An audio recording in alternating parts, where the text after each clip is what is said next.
Magandang umaga po sa lahat. Inayayaan ko po na lahat ay tumayo at tayo po ay isa sa isang panalangin. Hayaan niyo po muna akong basahin ang Isaiah 40 verse 29. Sabi po doon, siya'y nagbibigay ng lakas sa pagod at nagpaparami ng kapangyarihan sa mahina. Tayo po ay saglit na manalangin. Ama namin Diyos, pinupuri at sinasamba ka namin sa Espiritu at sa katotohanan. Ikaw ang dakila at tapat naming Diyos at Panginoon. Marami pong salamat sa bagong araw at pagkakataon na ibinigay niyo sa amin. Panginoon, marami din pong salamat sa mga taong naririto upang maging kabahagi ng inyong gawain at upang pakinggan ang inyong salita. Sa lahat ng mga ministries na magiging kabahagi ng aming pananambahan sa araw na ito. Sa praise and worship team, technical team, ushers, at aming butihing senior pastor, si Pastor Dante Peña, na magbabahagi ng inyong salita. Ikaw po ang manguna sa bawat bahagi ng aming pagbibigay papuri at pagsamba sa aming pag-aaral ng inyong salita. Katagpuin niyo po, Panginoon, ang bawat isa upang tumimo sa aming puso at maging patayan ng aming buhay. Ihandaan niyo po ang iba naming mga kapatiran na papunta na din upang makasama namin sa umagang ito. Batid niyo po ang kasalukuyang sitwasyon ng bawat isa at dalangin po namin na maganda man o hindi ang kinalalagyan ng sino man sa amin. Ito ang magiging dahilan upang higit ka naming dakilain, sambahin, papurihan at pasalamatan sa aming buhay. Lord, marami pong salamat sa katagumpayan ng inyong gawain. At ito po ang aming nagkakaisang panalangin na may kalakip na pasasalamat sa tanging pangalan ni Yeshua, aming Panginoon at tagapagligtas. Amen. Good morning. Magandang umaga po sa ating lahat. Ating pong bigyan ng papuring palakpak ang ating Diyos na buhay.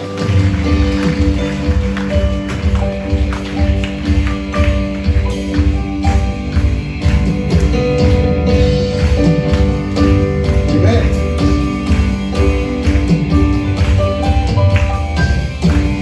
Walang ibang sasambahin, walang ibang mamahalin, walang ibang pupurihin, dahil ikaw, Panginoon. Walang ibang sasambahin, walang ibang mamahalin, walang ibang pupurihin, dahil ikaw, Panginoon.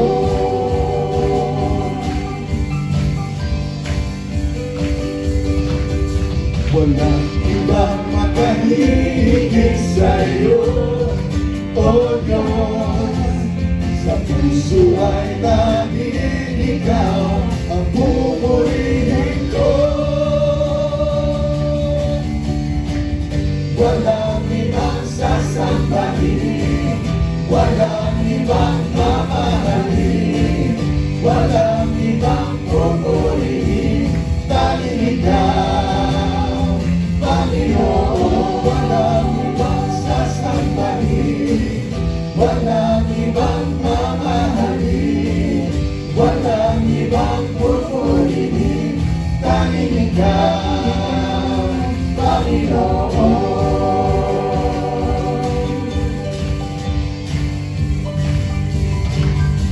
Kami ay susunod sa tawad mo, O Diyos. Sa lahat ng kabuhian ang kabutihan mo. Walang ibang sasambahin, walang ibang mamahalin, walang ibang pupurihin, dahil ikaw, Panginoon.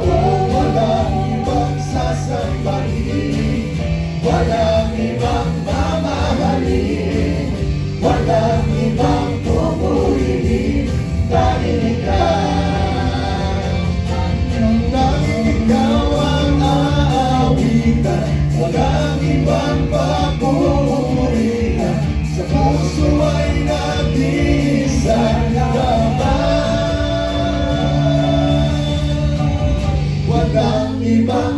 sasampaling, walang ibang mamahalin, walang ibang pupurihin, tanging ikaw.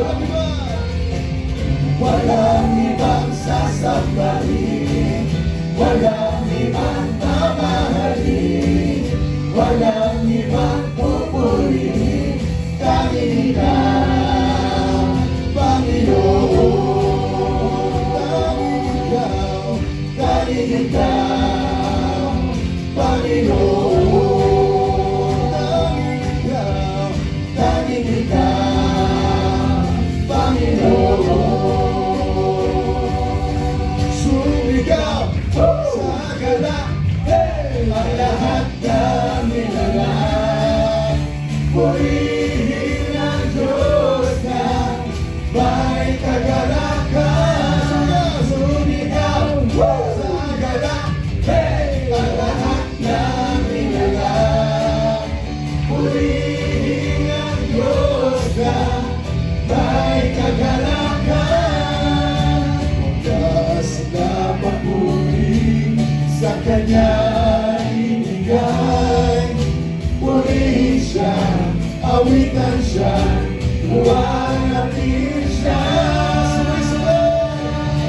Sumigaw sa galak, ang lahat ng nilalang. Purihin ang Diyos na may kagalakan. Sumigaw sa galak, ang lahat ng nilalang. Purihin ang Diyos na may kagalakan. Wagas na papuri sa Kanya ibigay. Purihin siya, awitan siya, luwalhatin siya. Sumigaw sa galak, ang lahat ng nilalang. Purihin ang Diyos na may kagalakan. Sumigaw sa galak, ang lahat ng nilalang. Purihin ang Diyos na may kagalakan. Sumigaw sa galak, sumigaw sa galak, sumigaw.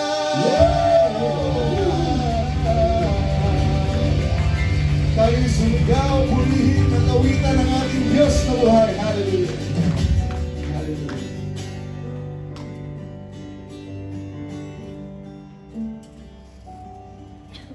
Purihin ka, dakilain ka, O Diyos. Ikaw lamang, Panginoon.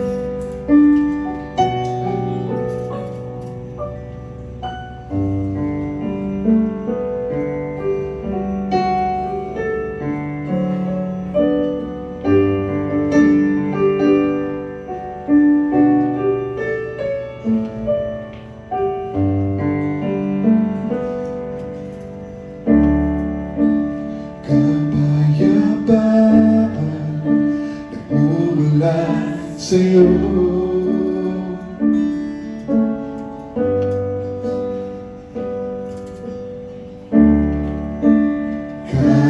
Kaligayahan na kami sa piling mo.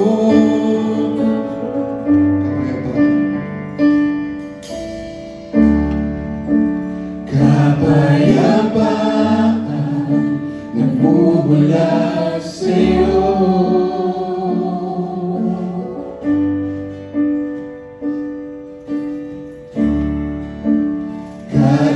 Kaligayahan na kami sa piling mo. Wala nang hahanapin pa, wala nang nanaisip pa, kundi mamayani sa piling mo, aming Ama.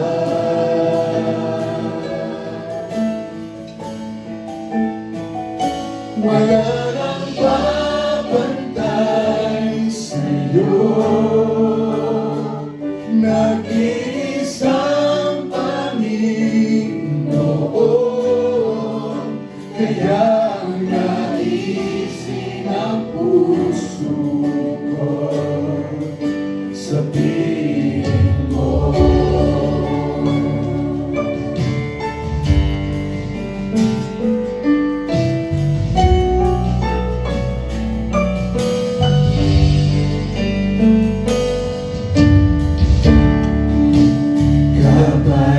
Kapayapaan ang bumulan sa'yo.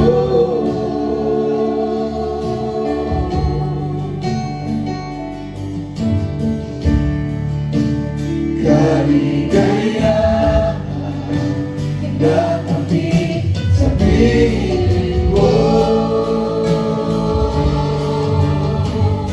Wala nang hanap pa, wala nang nanaisin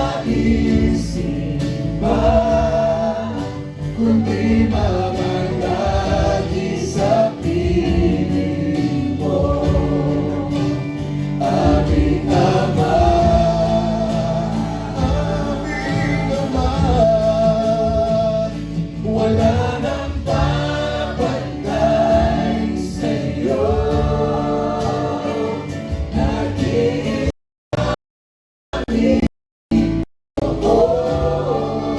Kaya ang naisin ang puso ko sa piling mo. Wala nang hanapin pa, wala nang hanapin pa, wala nang nanaisin pa, kundi mamalagi sa piling mo, aming Ama.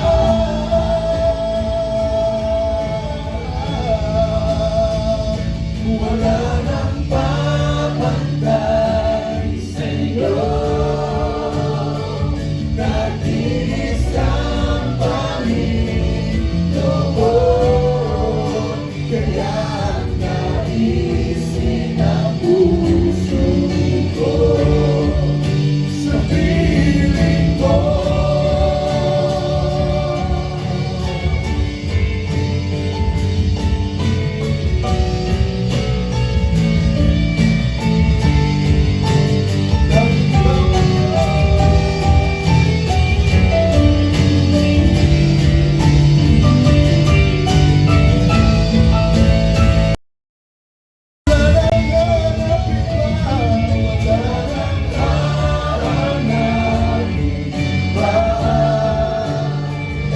Wala nang nanaisin pa, kundi mamalagi sa piling mo, aming Ama.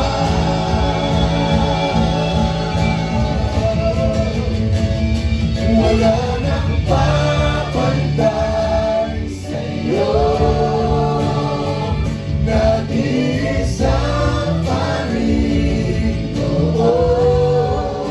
Kaya ang naisin ang puso ko, kaya ang naisin ang puso ko, kaya ang naisin ang puso ko sa piling mo,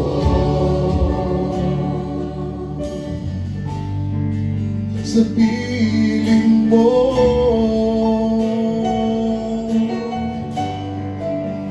Hallelujah.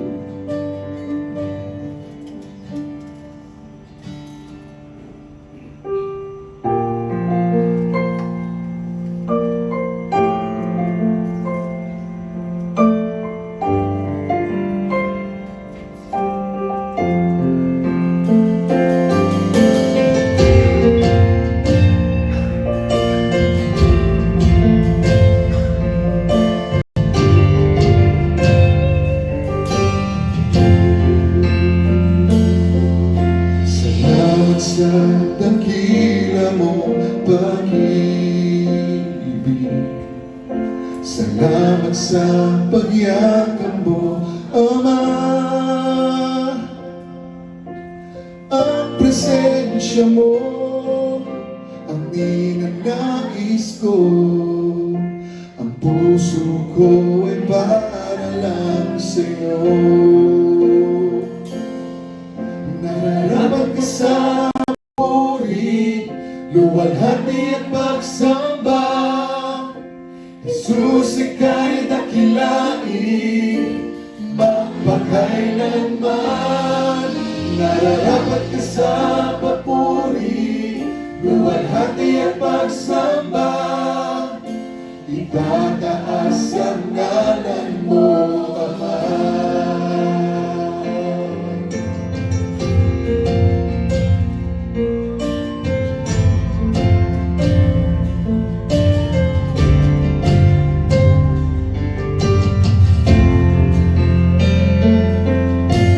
Kailan ba'y hindi ka nagbabago? Tiwala ko'y ibibigay sa'yo. Mga pangako mo, panghahawakan ko.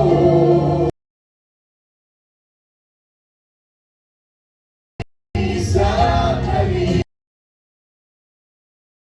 pagkasama puri, luwalhati at pagsama.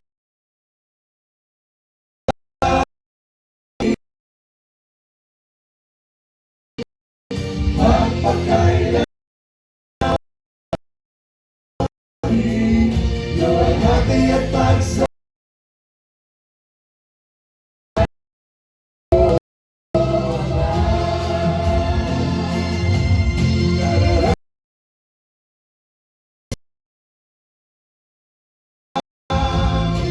Jesus, ika'y dakilain,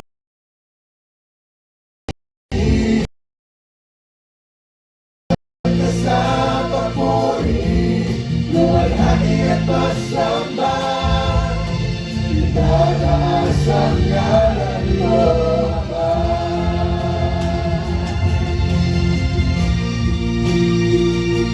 Itataas ang ngalan mo.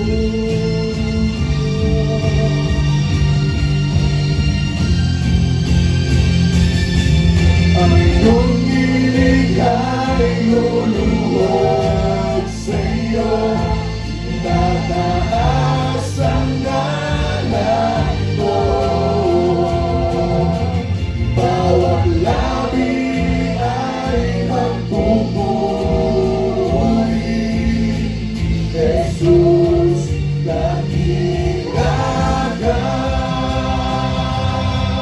Ang iyong likha'y lumulog sa'yo. Tinataas ang ngalan mo. Bawat labi ay magsasabi, Jesus, dakila ka. Nararapat ka sa papuri, luwalhati at pagsamba. Jesus, ika'y dakilain, magpakailanman. Nararapat ka sa papuri, luwalhati at pagsamba. Itataas ang ngalan mo, Ama. Nararapat ka, nararapat ka sa papuri, luwalhati at pagsamba. Jesus, ika'y dakilain, magpakailanman. Nararapat ka sa papuri, luwalhati at pagsamba. Itataas ang ngalan mo, Ama. Kami yung likha'y lumulubog sa'yo.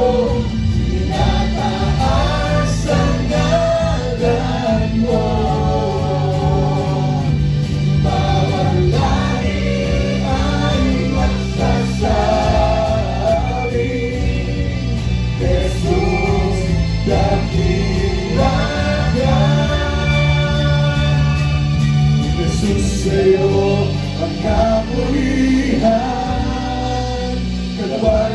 kapangyarihan ngayon at magpakailanman.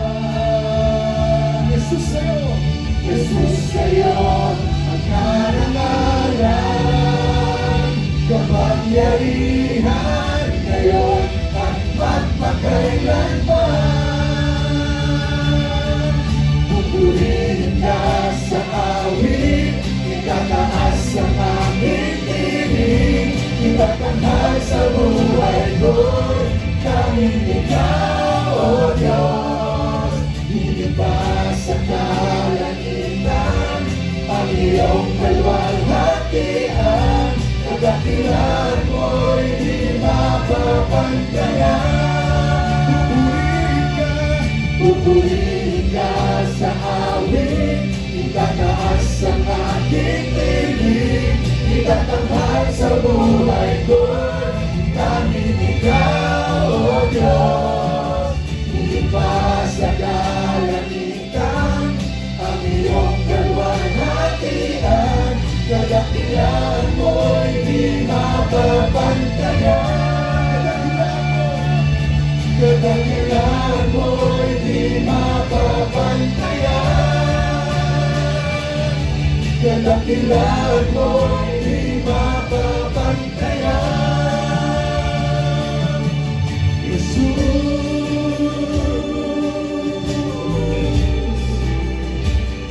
oh Jesus.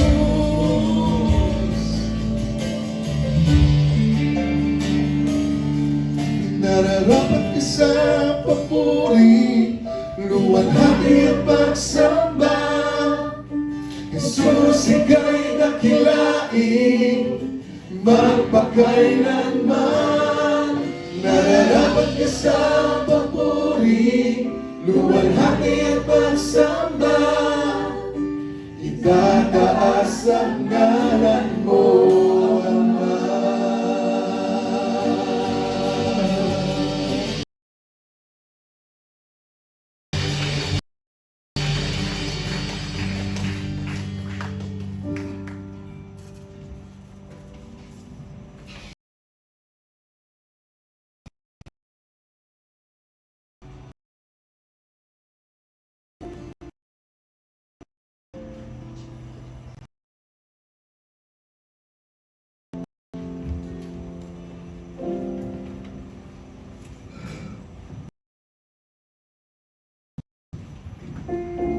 Manatili po tayo maglakad.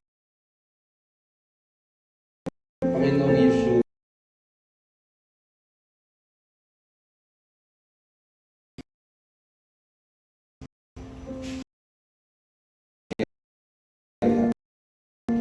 sa aming mga buhay. Lahat ng aming tinataglay, ang aming lakas, trabaho at kabuhayan ay nagmumula lamang sa iyo. Sa sandaling ito, kami po ay lumalapit ng may kagalakan upang ibalik ang bahagi ng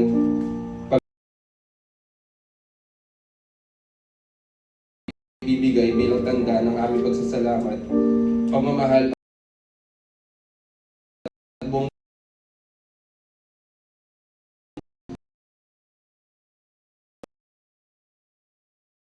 bigay ngayon. Sa patuloy po na pagtaas ng bilihin, tulungan at gabayan ninyo po kami upang magkaroon ng bahagi po ng mas madami sa inyong templo, hanap buhay, negosyo, at sa mga kapatid naman po namin na nagnanais sa magkaloob ngayong ngunit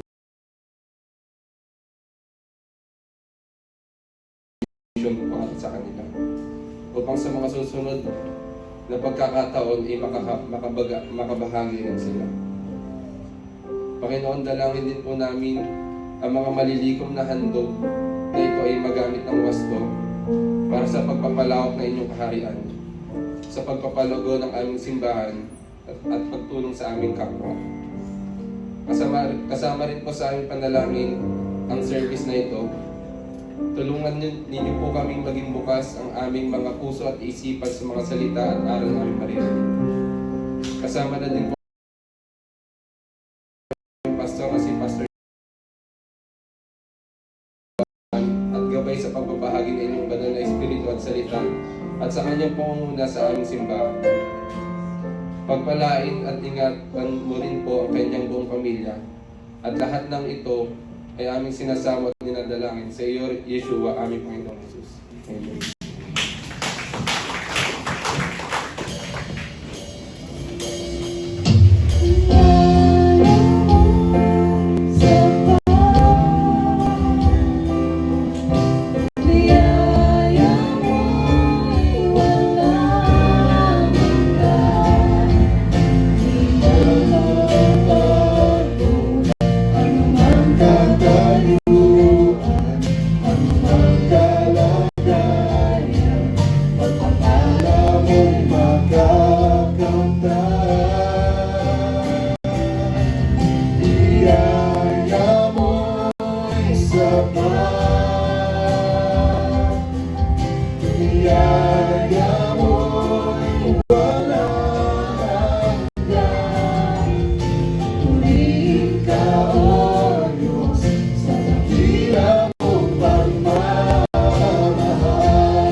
Magandang umaga po, aking mga kapatid kay Yeshua.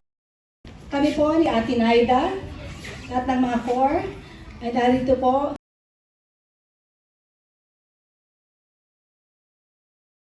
Lord, ang ating pong Passover and Feast of First Fruits.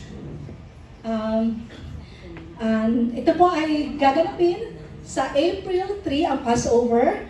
At ito po ay araw ng Sabado, ng Biyernes. So wala pong pasok dahil ito po ay Biyernes Santo. Kaya kayo po ay inaanyayahan namin na dumalo po sa araw ng Biyernes na yun. Atin na ito po. Magandang umaga po sa ating lahat. At sa susunod na araw po, muli tayo po ay magsama-sama. Ito po ay Sabado de Gloria. Ito po ay April 4, 2026. Sa ganap na sa parehong oras po. At ito po ay memorialization ng Feast of the First. Pag-observe ng joyful thanksgiving to God for all His blessings and the promise of a new life.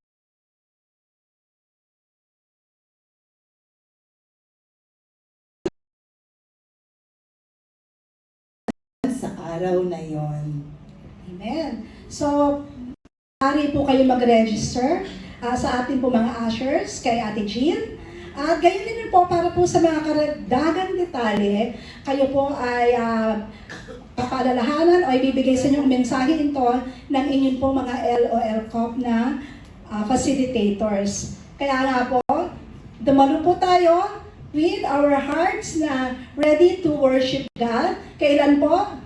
April 3, and Passover at 4 in the afternoon. Gayon din po, April 4 po, 4 in the afternoon para po sa ating Feast of the First Fruits. okay po. To God be the glory. To God be the glory.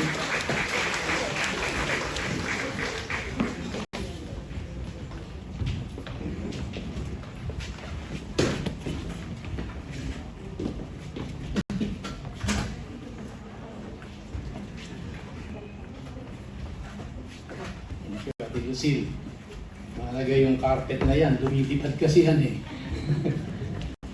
Magandang umaga po sa inyong lahat at nais po nating i-welcome sa ating kalagitnaan ang ating pong bisita sa umagang ito, si Kim Syra Tamandong. Pwede po bang pakitayo? To be recognized. Welcome, Kim. Thank you for coming. At nalapit niya ako ng konti para yan.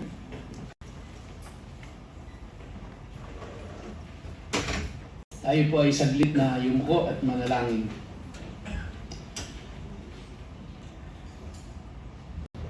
Aming Amang nasa langit, sa pangalan po ng iyong anak na si Yeshua, ang aming tagapagligtas, sama-sama po kaming lahat na malapit sa iyo ng buong puso at buong pagpapakumbaba.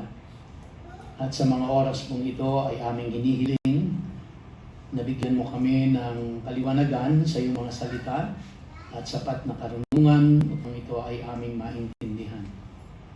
Tulungan mo po ako ang iyong lingkod na tagapagpaliwanag at tagapaghatid ng iyong mabuting balita. Na ito ay aking pong maihayag ng buong linaw at naiintindihan. Dalangin ko rin ang aking mga kapatiran na pagkalooban mo sila ng undivided attention at makapag-focus, makapag-concentrate sa mga salita mong aming pag-aaralan sa umagang ito. Salamat po, aming Ama, sa iyo po ang papuri, pagsamba at pagdakila sa pangalan ni Yeshua. Amen. Amen.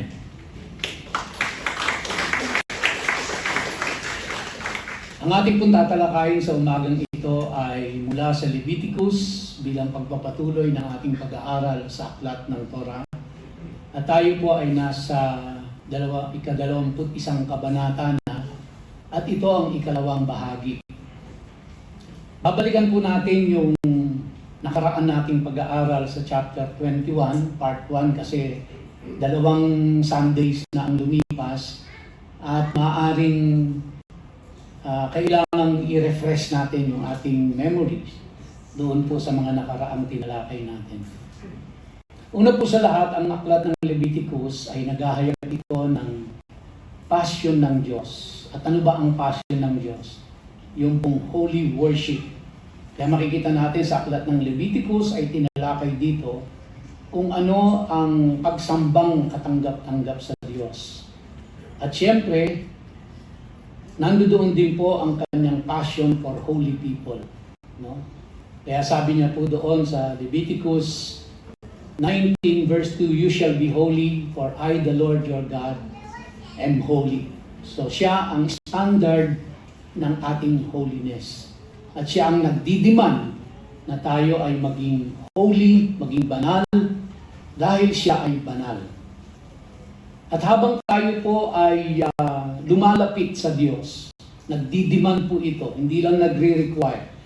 Nagdidiman ito ng certain degree or certain level of holiness. Ina-expect ng Diyos na sa ating paglapit sa Kanya, tayo po ay magpapakabanal. At habang tayo po ay lumalapit sa Diyos, lalo pa sa larangan ng paglilingkod sa Kanya, mas lalo pong nagdidiman ito ng higher degree of holiness. At ito ay inalarawan doon sa tabernakulo nang sila ay nandoon pa sa wilderness. At ganoon din nang sila ay makarating na doon sa bayang Israel at itinayo na ang templo. Ito ay nahahati sa tatlong bahagi. Ang courtyard, ang holy place ay nahahati naman sa dalawa. Yung pong holy place at saka yung holy of holies. At nabanggit ko na rin po sa courtyard, ang inaalaw lang ang mga Jew. Hindi allowed ang mga Gentiles na tumapak sa courtyard. Sa holy place naman, ang inaalaw lang doon ay ang mga priest. At sa mga priest, ang kailangan lang ay ang mga galing sa lahi ni Aaron. Sila lang ang allowed na tumuntong naman doon sa holy place. Hindi allowed ang simpleng mamamayan ng Israel. And then sa Holy of Holies, isang tao lang ang pwedeng tumuntong doon at makipag-meet sa Diyos. At ito po ay ang high priest nila na nung unang panahon, ang kauna-unahan ay si Aaron. At isang beses lang sa isang taon, pwedeng tumuntong sa Holy of Holies si Aaron o ang high priest. So dito makikita natin ang isang paglalarawan na kung saan habang ikaw ay lumalapit sa harapan ng Diyos, nagdidemand ito ng kabanalan. Maraming requirements na dapat mong i-comply. So kaya yung Leviticus chapter 21 po, ay ina-address nito yung mga priest na naglilingkod doon po sa loob ng kanilang tabernacle, yung mga priest na naglilingkod sa loob ng court ng holy place, at saka yung high priest na naglilingkod sa Holy of Holies. So ang focus ng Leviticus 21 ay yung mga priest. Now, how is this relevant to us? Hindi naman tayo mga galing sa lahi ni Aaron at tayo yung mga Gentiles. Kung nabuhay nga tayo ng panahon nila na yun, hindi tayo allowed kahit tumuntong sa courtyard. Lalong hindi tayo magiging priest dahil hindi tayo galing sa lahi ni Aaron. At lalong-lalong hindi tayo magiging high priest. So how is this relevant to us in the 21st century? Sabi po sa 1 Peter chapter 2 verse 9, "But you are a chosen race, a royal priesthood, a holy nation, a people for His own possession, that you may proclaim the excellencies of Him who called you out of darkness into His marvelous light." Ang bawat isa na nakipag-isa kay Kristo Jesus nagsisi sa kanyang kasalanan, at tinanggap ang Panginoong Jesucristo bilang kanyang sariling tagapagligtas at Panginoon ng kanyang buhay, ay tinuturing po na royal priesthood.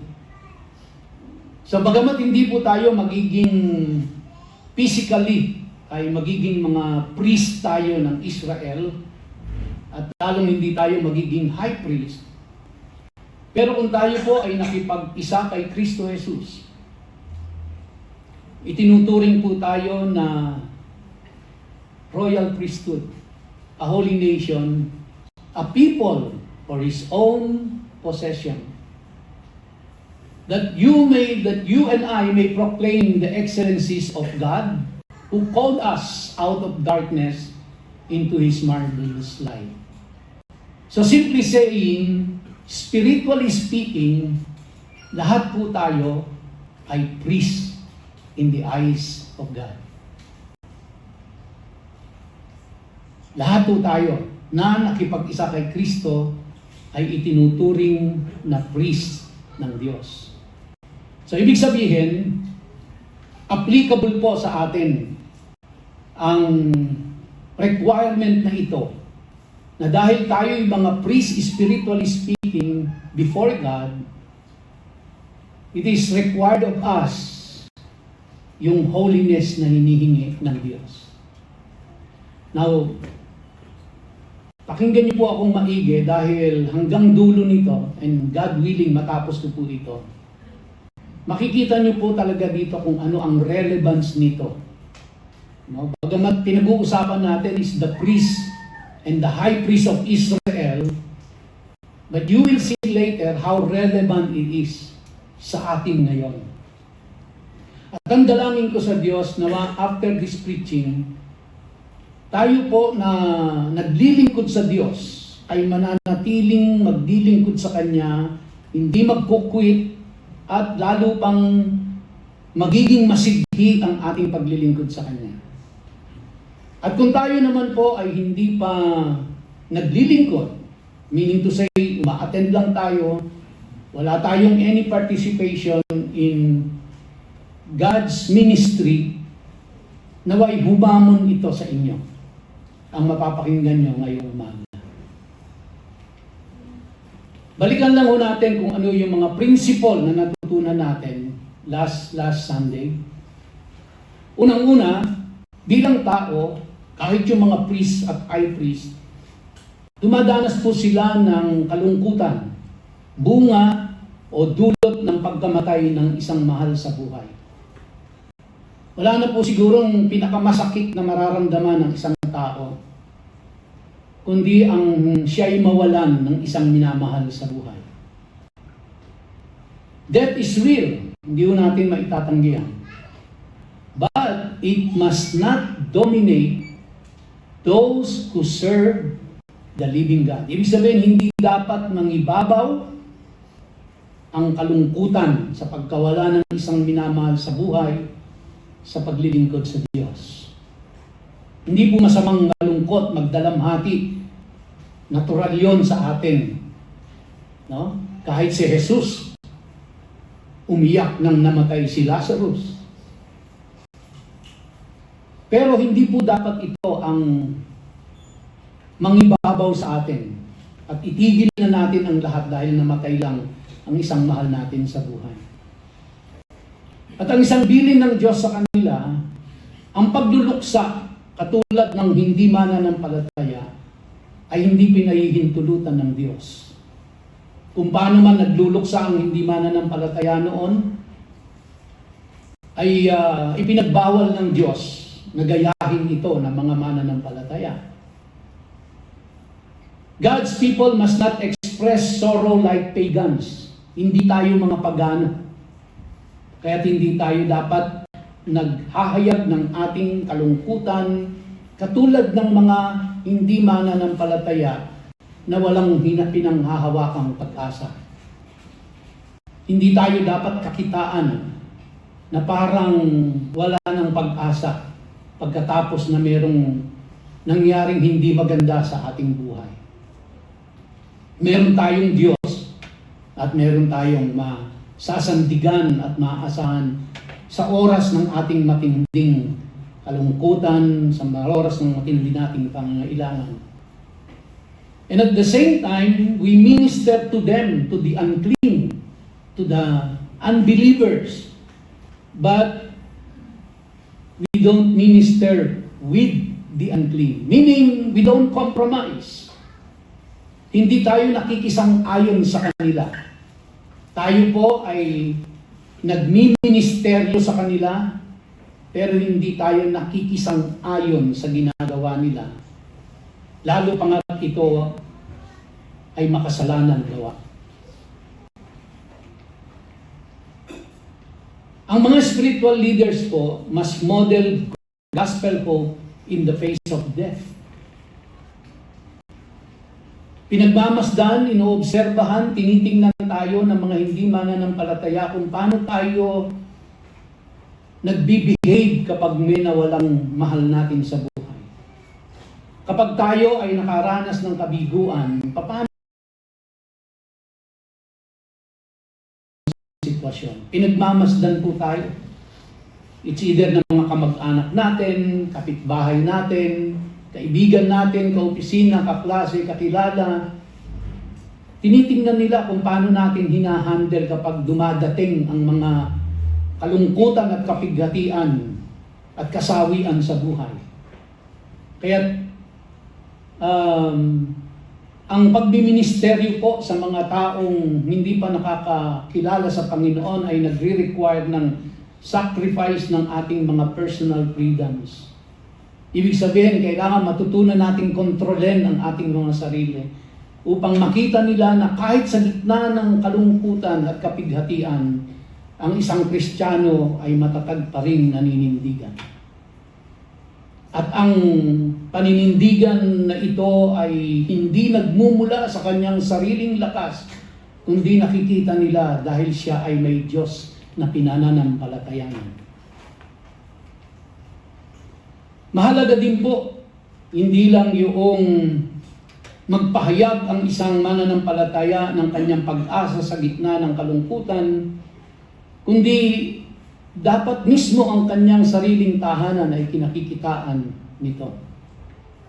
Kaya po mahalaga sa Diyos yung pong pamilya, kung papaano, isang pamilyang Kristiyano, kung papaano nila ipinapahayag ang pag-asang nagmumula sa Diyos kahit na nasa gitna sila ng kapighatian o kasawian o kalungkutan.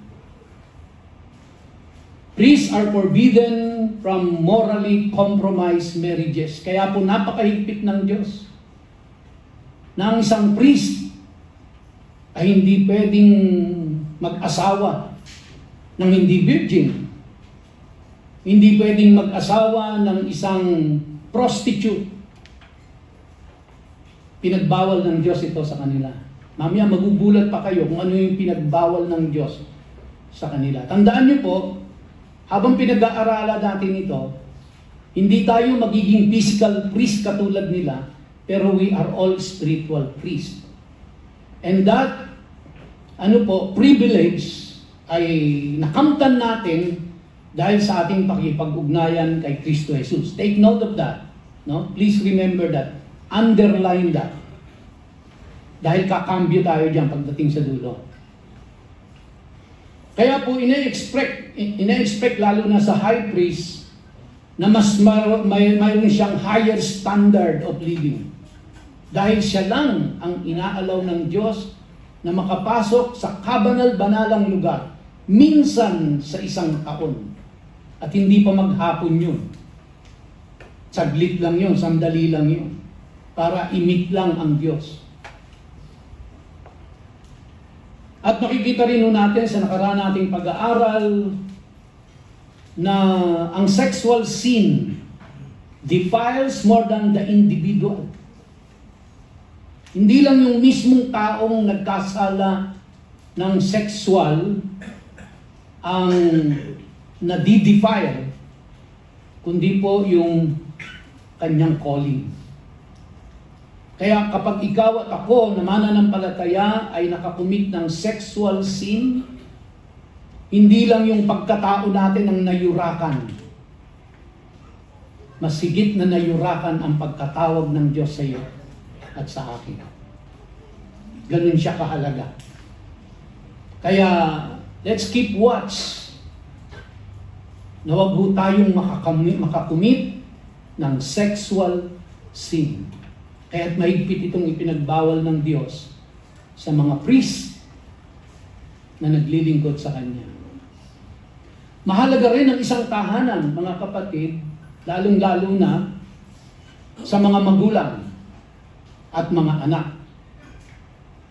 Kaya po dito ay nakita natin na kapag ang isang anak na babae ng priest ay nakakumit ng immorality,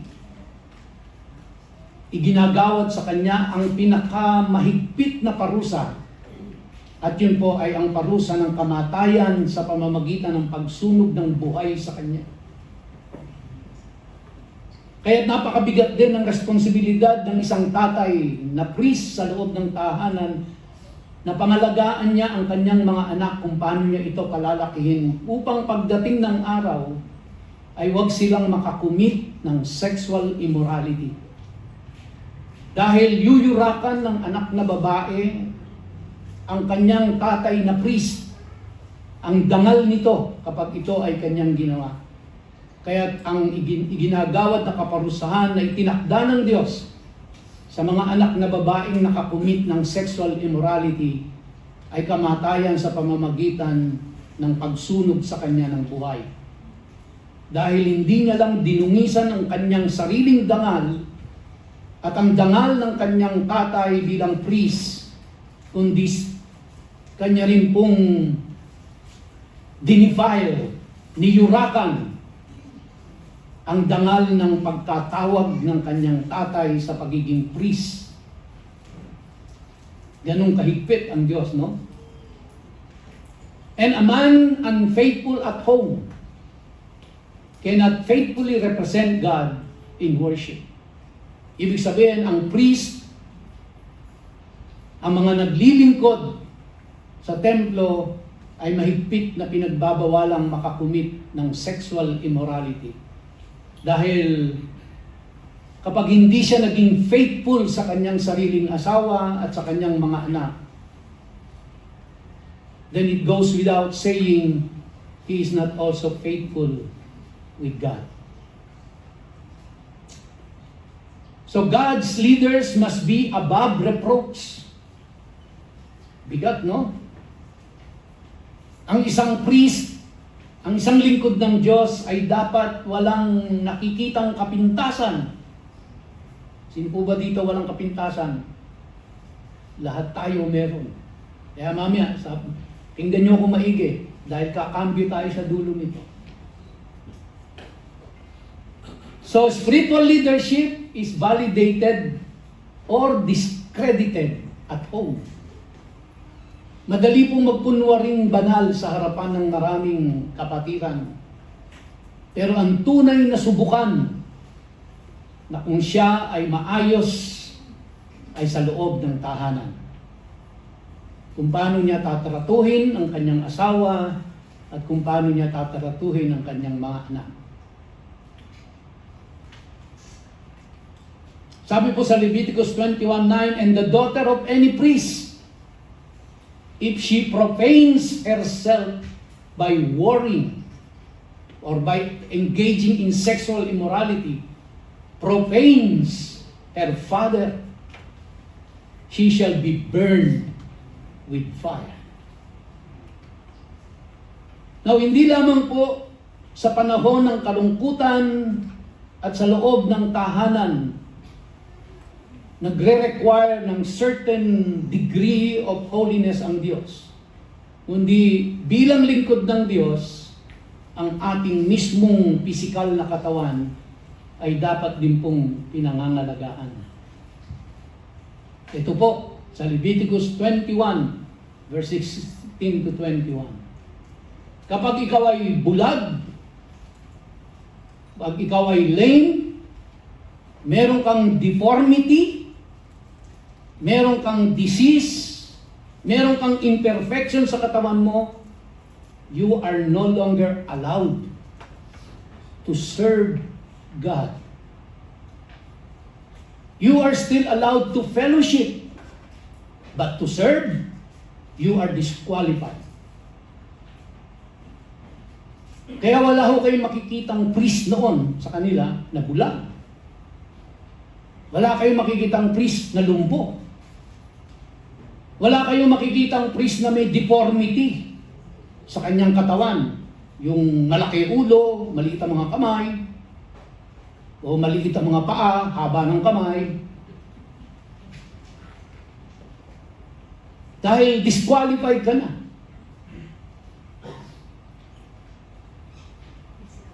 Kaya kung tatanungin po natin ang ating sarili at tayo'y mananalamin at titingnan natin ang ating katawan, makikita po natin na hindi tayo karapat-dapat na maglingkod sa Diyos kung nabuhay tayo sa kanilang kapanahunan.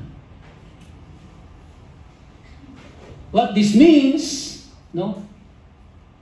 It has nothing to do with about worth or dignity, because during that time, physical wholeness o wholeness symbolize spiritual integrity.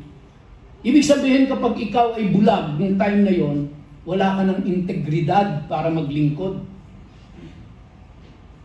Kapag ikaw ay lumpo, lalo na, hindi ka pwede. Paano ka mag-aayos ng tinapay dun sa loob ng holy place? Kung meron kang deformities, ang tingin ng tao sa iyo, wala kang integridad. Kaya God required both holy sacrifice and holy servant. Kailangan physically, fit to serve. Pag sinabing physically fit, hindi lang healthy ang body mo, kundi walang kapintasan. Siguro po, ini-imagine ko yung mga priest doon, dapat gwapo.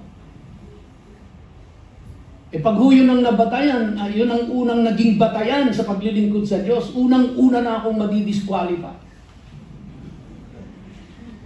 Alam niyo, matagal kong pinaniwalaan yan, ha? Bata pa ako, pinaniwalaan kong pangit ako. Hindi ko alam bakit natanim sa isip ko yan. Siguro may kinalaman yan sa pagpapalaki sa akin ng mga kamag-anak ko eh. No?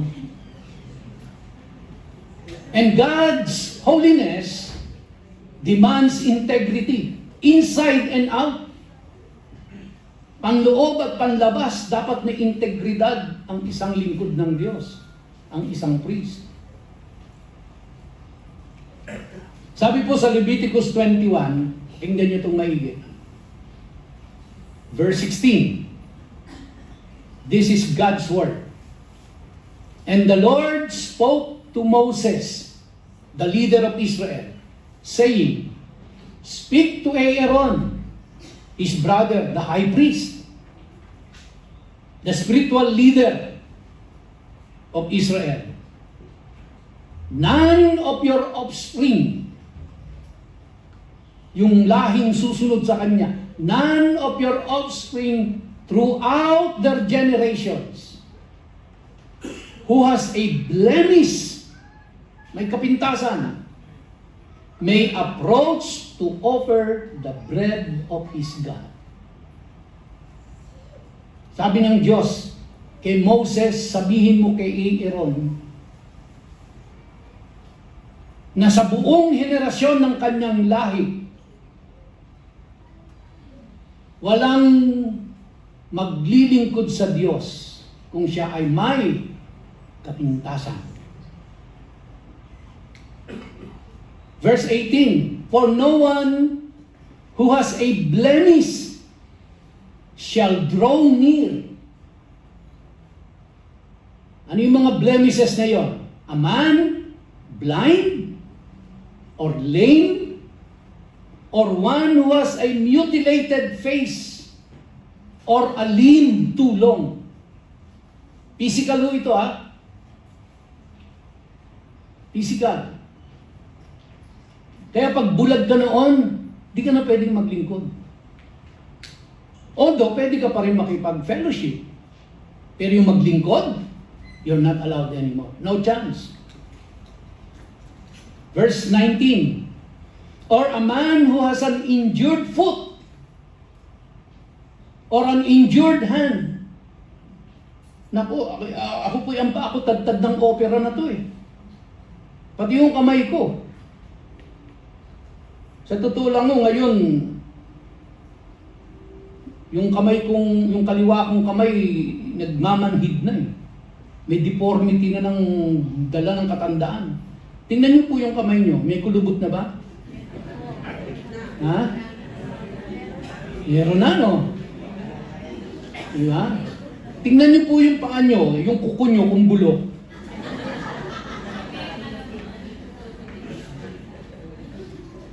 At ito pa po, sabi, verse 20, or a hunchback.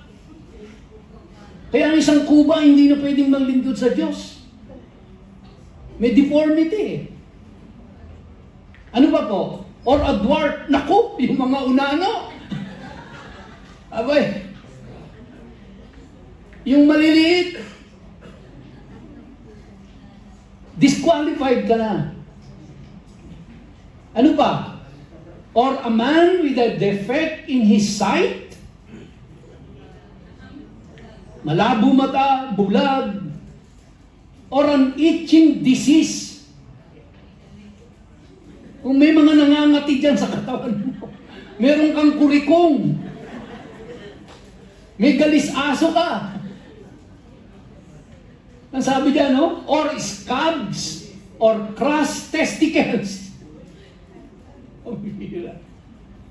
Verse 21, no man of the offspring of Aaron the priest who has a blemish, meaning kahit alisa lang doon, shall come near to offer the Lord's food offerings.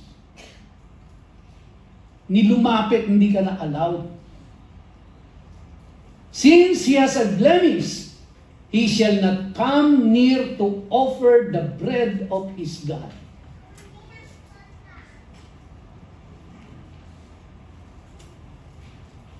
So mga kapatid, during that time, pag may mga deformities ka, may deficiency ka sa katawan mo physically, no? You are excluded from service, but not excluded from fellowship. You can still fellowship, but you cannot serve anymore. Kahit na priest na galing ka pa sa lahi ni Aaron. So anong application? Some may be disqualified from leadership, but never from grace. Yun naman ang maganda doon. Kaya kahit unano ka, hindi ka pwedeng maglingkod sa templo o sa tabernacle, pwede kong makisalamuha. God distinguishes between role and relationship. Kaya if you are playing a sensitive role, especially in leadership, napakataas ng standard ng Diyos. Both spiritually and physically. Para makapaglingkod ka sa Diyos. Kaya piling-pili ang naglilingkod sa kanila. Piling-pili lang po yung merong privilege na maging lingkod ng isang hari. Now, siguro sa ating panahon po, hindi natin masyadong nakikita yung importance or bigat ng paglilingkod o yung privilege na maglingkod sa hari. Pero nung time po nila, halos lahat ng mamamayan ay gusto maging lingkod ng hari. Pero may certain requirements, may certain qualification. Merong mataas na dinidemand na qualification bago ka makapaglingkod sa hari. Sabi po sa Leviticus 21:22, He may eat the bread of his God, both of the most holy and of the holy things. So pwede kang makipag-fellowship, pero hindi ka na pwede maglingkod. You're out. You are disqualified. If you possess itong mga physical deformities na ito, na binanggit niya. So any physical defect disqualifies a priest from offering sacrifices. He remains a priest and is fully provided for, but he cannot serve anymore. Because during that time, holiness reflects wholeness and perfection. Kaya sa panlabas na anyo pa lang, dapat kita na nila na may integridad ka. Pag sa panlabas na anyo pa lang, wala nang, kumbaga, bulag ka na, maiksi ang paa mo, pilay ka, lumpo, doon pa lang, ginajudge ka na, hindi ka pwede. Wala kang integridad. No? And this mirrors requirements for sacrificial animals. Kaya po, kung natatandaan niyo yung pag-aaral natin sa mga sacrifices nila, di ba? Sabi, walang blemish. Perfect. Kaya ngayon po yung piniprepare nilang red heifer na isa-sacrifice nila, ultimo kalit-liit ang balahibo po nung hayop na yon ay ini-inspection nilang maigi. Dahil kahit isang balahibong puti na naiiba sa kulay ng kanyang ibang balahibo, i-reject yun. Any simple, small deformity, i-reject yun dahil hindi perfect yung animal. So, mini-mirror po nung requirement do sa perfect na hayop, yung pong nire-require sa tao. Now, mga kapatid, my question now is, paano tayo? Alam niyo po, no, to be honest with you, when I was preparing this lesson, I cannot help but cry. Tears flowed from my eyes, and I was really crying before the Lord when I was preparing this lesson. Dahil nung tinitingnan ko po yung mga requirements, sabi ko, Lord, I'm not qualified.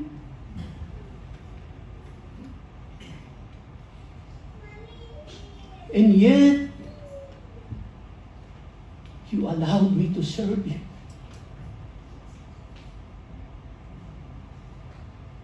Kung nabuhay ako nung panahon na yun, wala na po akong pag-asa na makapasok sa courtyard dahil ako isang hentil. Lalong wala akong karapatang makapasok sa loob ng holy place dahil hindi ako galing sa lahi ni Aaron. At kung ako man ay galing sa lahi ni Aaron, hindi ako makakwalify as priest dahil ang dami kong deformities and deficiency sa aking katawan. Huwag mo nang pangarapin na maging high priest ka pa. Pero sabi ko, Lord, here am I serving you. So, ang question ko po sa aking sarili is, what made me qualify? Para maglingkod sa Diyos. And mga kapatid, let me tell you this and hear me loud and clear. Wala pong masamang magpursu ng ating mga karir in the corporate world or in the business world. Go for it. Pero ito po ang isang titiyakin ko sa inyo.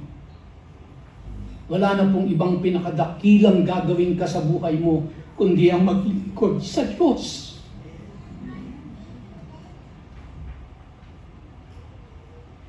At nung piniprepare ko po ito, umiyak talaga ako. Sabi ko, Lord, I'm not qualified.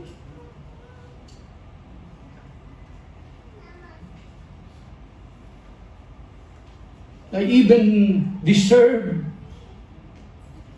the full punishment of law because I disobeyed you so many times.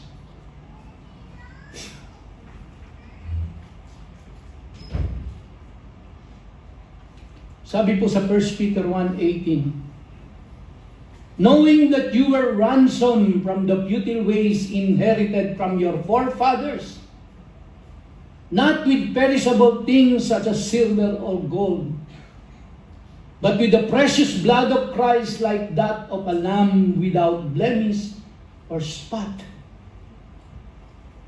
Then I came to realize while I was on my tears that despite my deformities and deficiencies, that I am not qualified to serve the Lord, God sent His only begotten Son. His Son without blemish. Nagpadala siya ng isang walang kapintasan, both physically and spiritually. Sa Hebrews 9:13, sabi po dyan, for if the blood of goats and bulls and the sprinkling of defiled persons with the ashes of a heifer sanctify for the purification of the flesh, how much more with the blood of Christ, who through the eternal Spirit offered Himself without blemish to God, purify our conscience from dead works to serve the living God. Suddenly, I came to realize the reason why I am qualified to serve the Lord is because of His Son,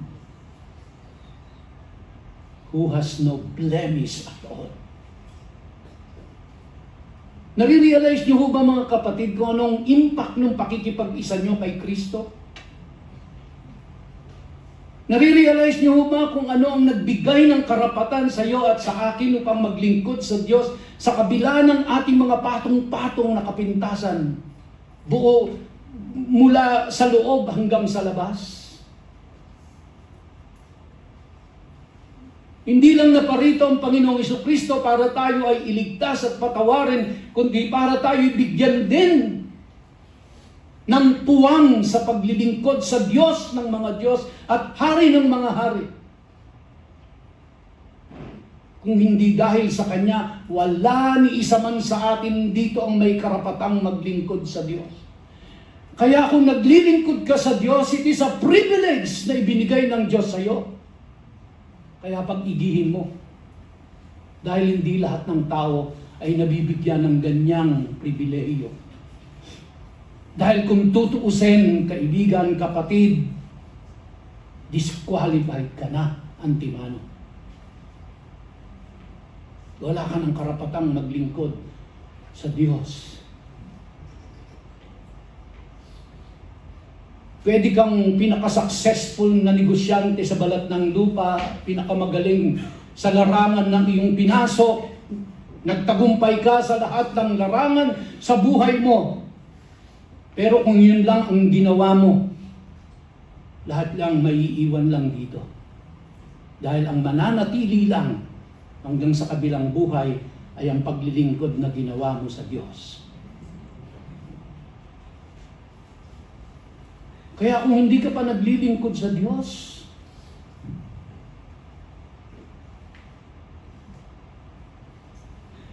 ay pag-isipan mong mabuti ang ginawa ng Diyos para sa iyo.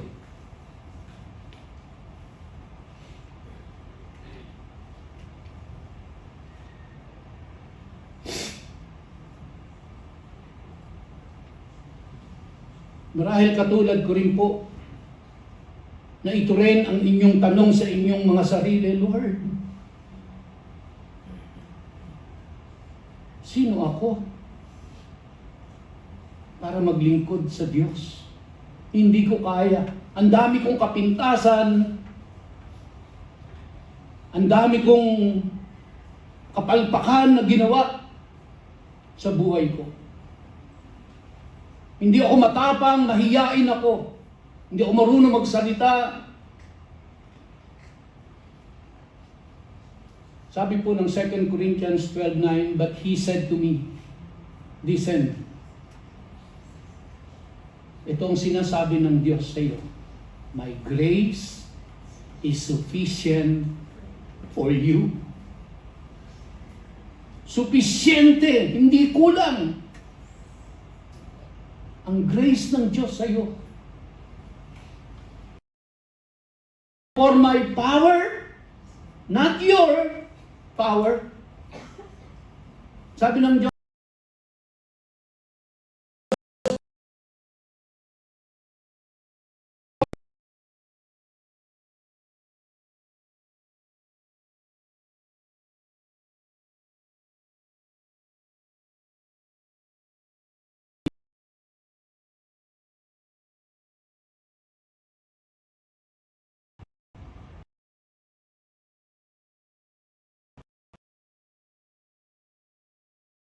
way, Lord.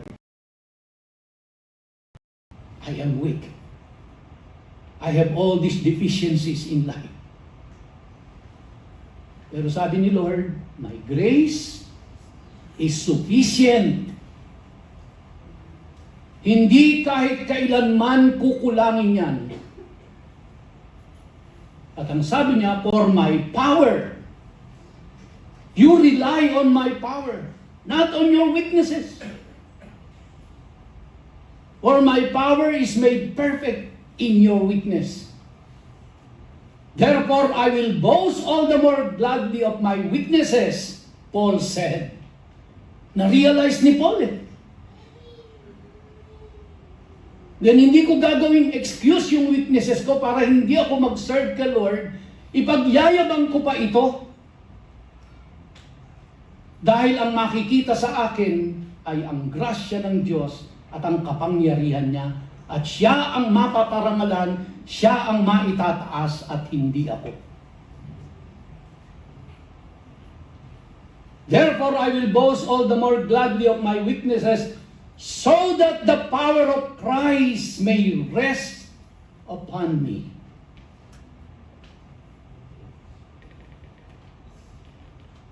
Sa Isaiah po, ang sabi 41:10, are you afraid to serve the Lord? Marahil po, you have valid reason para matakot maglingkod sa Diyos, para umatras sa paglilingkod sa Diyos.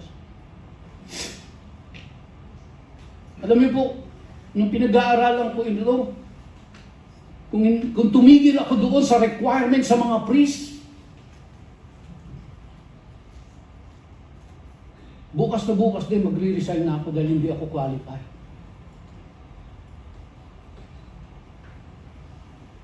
Pero nung makita ko po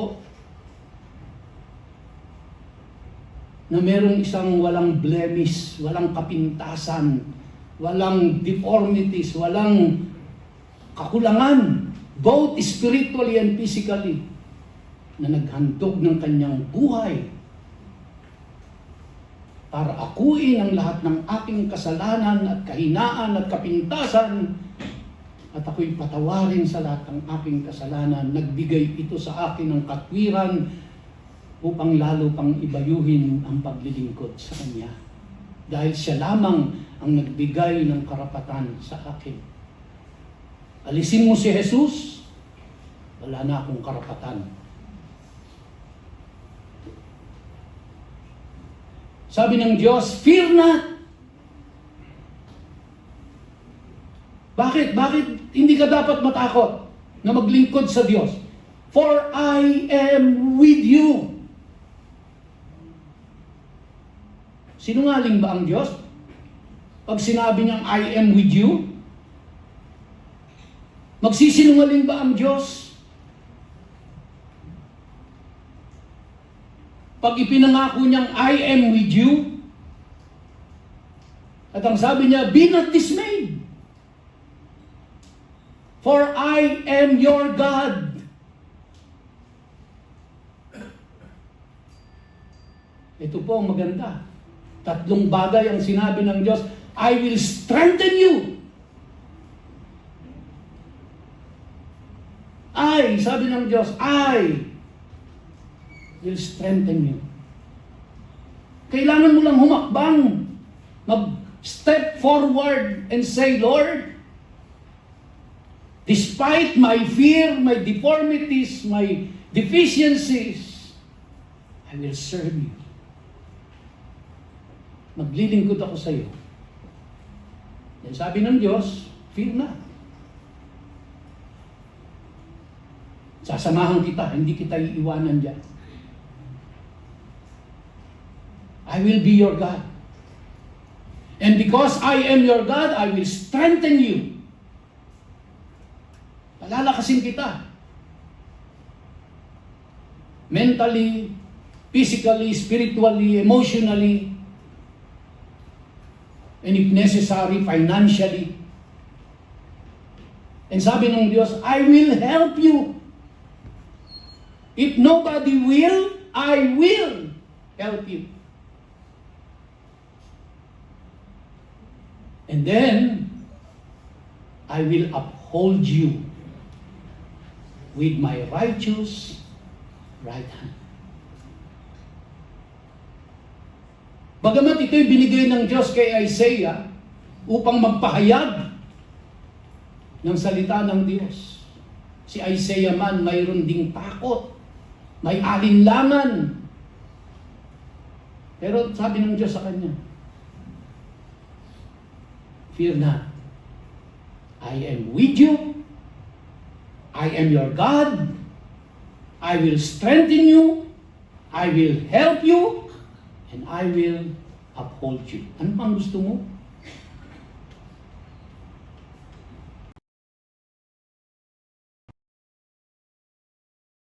Yung mismong priest sa oras ng kanyang kapighatian, ang mahalaga sa Diyos na siya ay magpakita ng pag-asa, hindi lang yung kanyang tahanan, hindi lang yung kanyang katawan.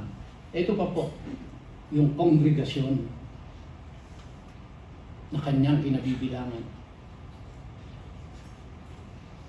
Ito pong pahayag na ito ay hindi lang inihayag kay Aaron sa isang private na pag-uusap. Ito po ay inihayag sa buong bayan ng Israel. So these standards were announced to the whole nation. And take note, priests were not above correction. Ang priest, ang mga nanunungkulan, mayroon po silang mas mataas at mas malalim na pananagutan. Hindi ko mo sila yung nasa katungkulan, sila na ang pinakamakapangyarihan at hindi na sila pwedeng kantiin kapag sila'y nagkamali. Dahil mas nagre-require na ang Diyos ng higher standard sa kanila. And so holy leaders cultivate holy people. Kaya kung titingnan natin sa panahon nila Moises, ni Aaron, dapat magsimula sa kanila dahil sila yung mga nanunungkulan, sila yung mga leaders. Sa kanila magsimula ang kabanalan at ito ay dadaloy sa buong kapulungan. In the same manner, learning from that principle, dito po sa ating iglesia, magsimula ito sa mga nanunungkulan sa simbahan na ito. Tayo pong mga leaders, hindi tayo ang hari dito. Lingkod din tayo. At tayo nga ang ine-expect na kakikitaan na magandang halimbawa ng ating pong mga kapatiran.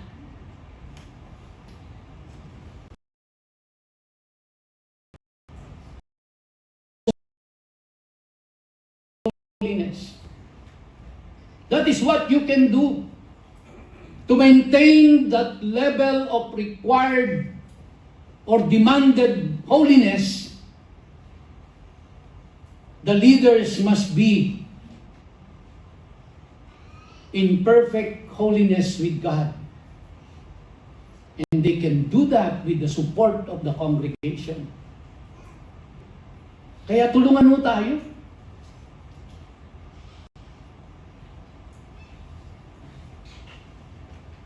Leviticus 21:8.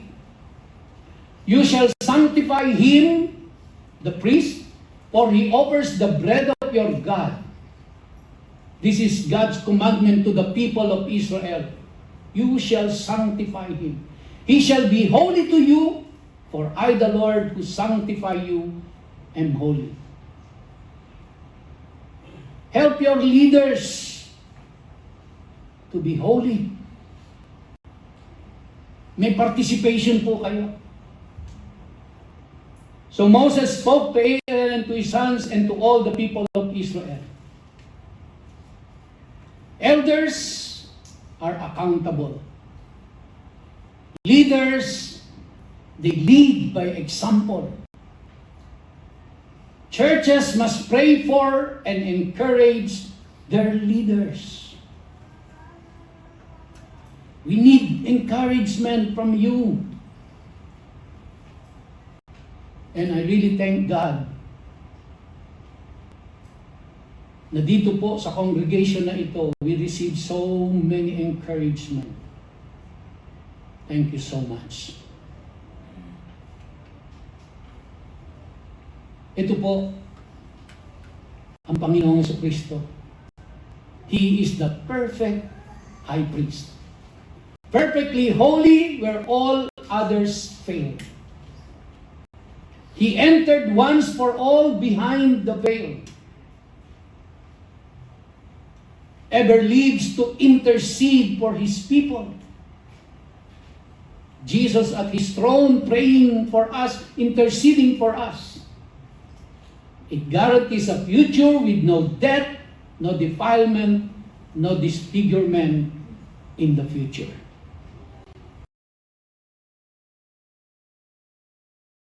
Kapintasang katawang ito ay bibigyan ng panibagong anyo ng Diyos. At ito po ay magaganap dahil kay Kristo. So God requires perfection to approach Him.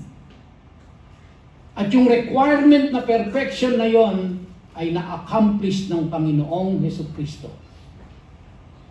Kaya ang sino mang nakipag-ugnayan, nakipag-isa kay Kristo Jesus, ay qualified na maglingkod sa King of Kings and Lord of Lords.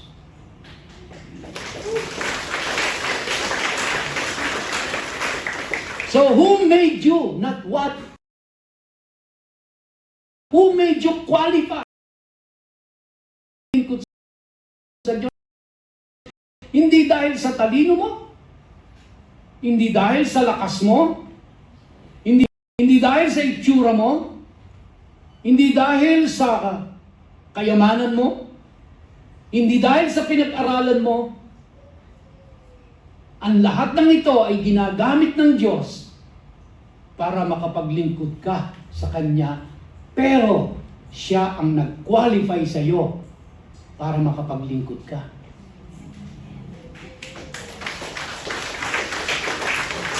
So the Lord Jesus Christ provides the cleansing, atonement, and He has declared you and I righteous before the Lord. That made you qualified to serve the Lord. Kasi kung hindi ka niya dineclared na righteous, ako at ikaw, tagtad tayo ng kapintasan at hindi tayo pwedeng maglingkod sa Diyos. Kaya kung nag-iisip ka na magkukwit ka sa paglilingkod, mag-isip kang mabuti.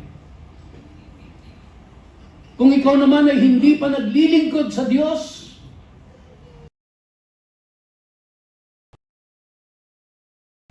so believers are declared perfect.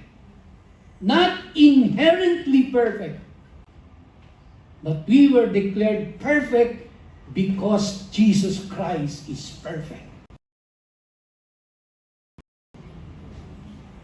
So ano magiging response natin dito mga kapatid?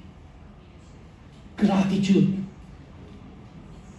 We must be grateful And we can show our gratitude to the Lord by being obedient to God. And also to have a reverent living. Magsasara na po ako dito dahil 11:31 na and 10 seconds. So the core teaching takeaway natin, mga God's holiness has not changed. The Torah reveals God's standards. And don't you forget, Messiah, our Savior, Yeshua, absorbs the curse para sa atin. Kaya po, holiness is still the proper response to redemption.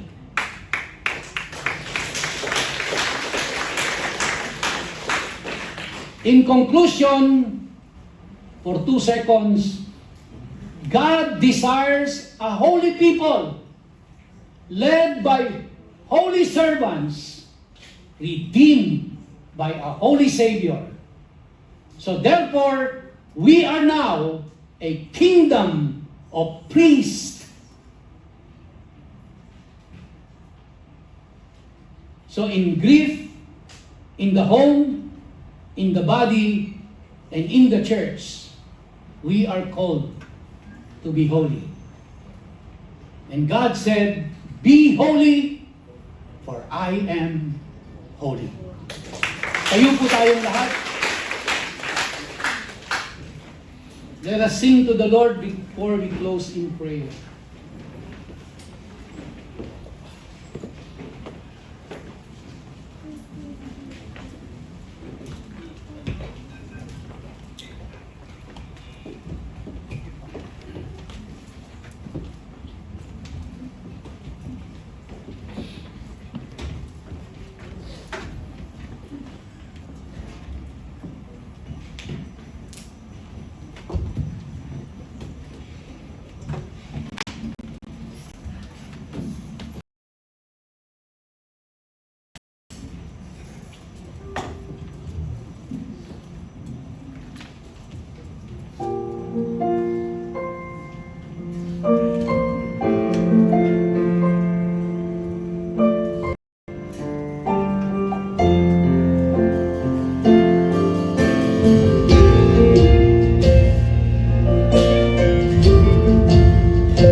Salamat sa dakilang pag-ibig.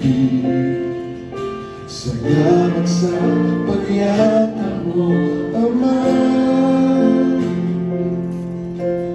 Ang presensya mo ang ninanais ko.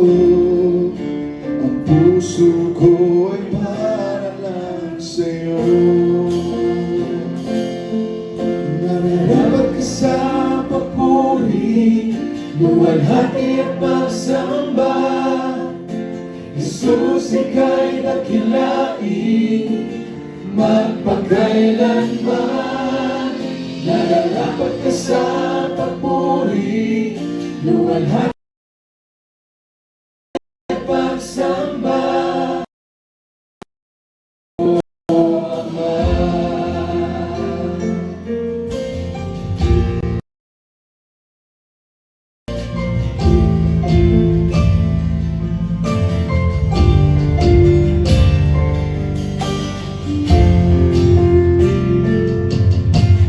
Kailan ba'y hindi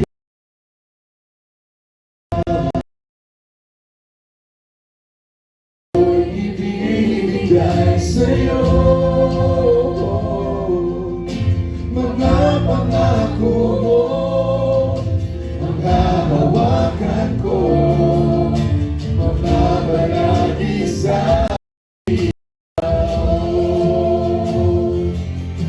nararapat ka sa papuri, luwalhati at pagsamba. Jesus, ika'y dakilain, magpakailanman. nararapat ka sa papuri, luwalhati at pagsamba. Itataas ang ngalan mo, Ama. Nararapat ka sa papuri, luwalhati at pagsamba. Jesus, ika'y dakilain, magpakailanman. Nararapat ka sa papuri, luwalhati at pagsamba. Itataas ang ngalan mo, Ama.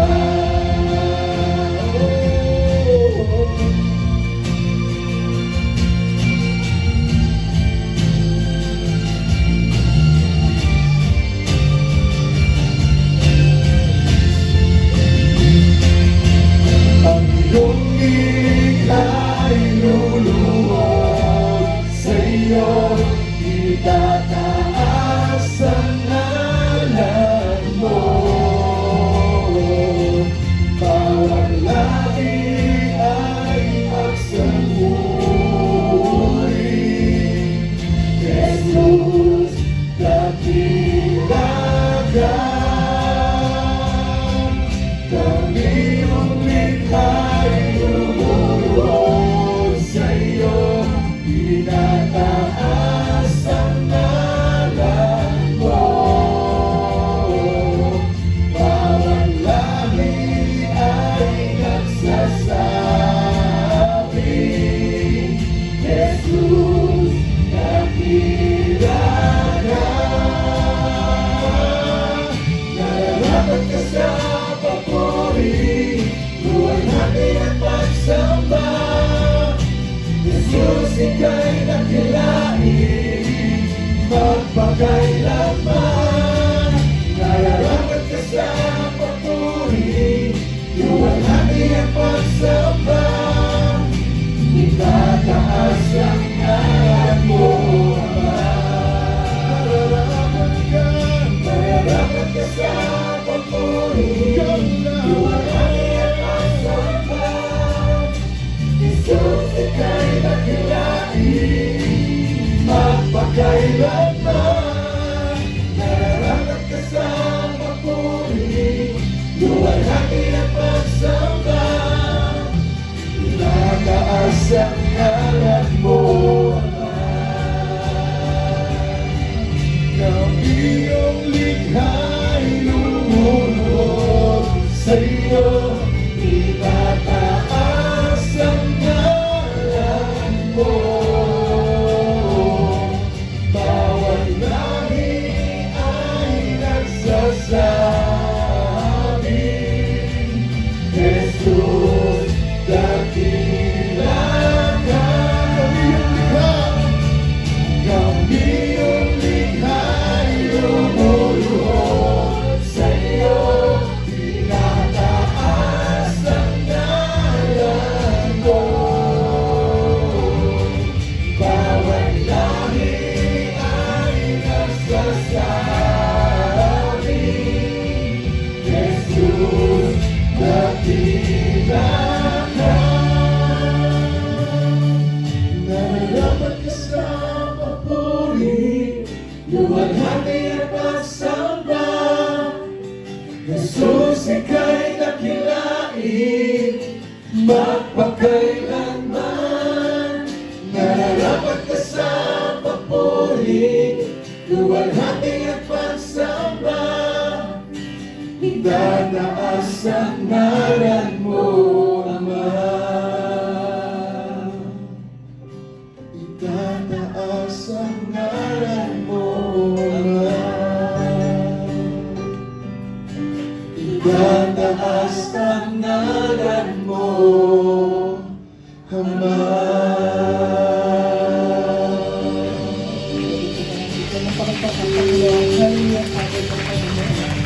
Napakabuti mo sa amin, O Diyos, Lord God.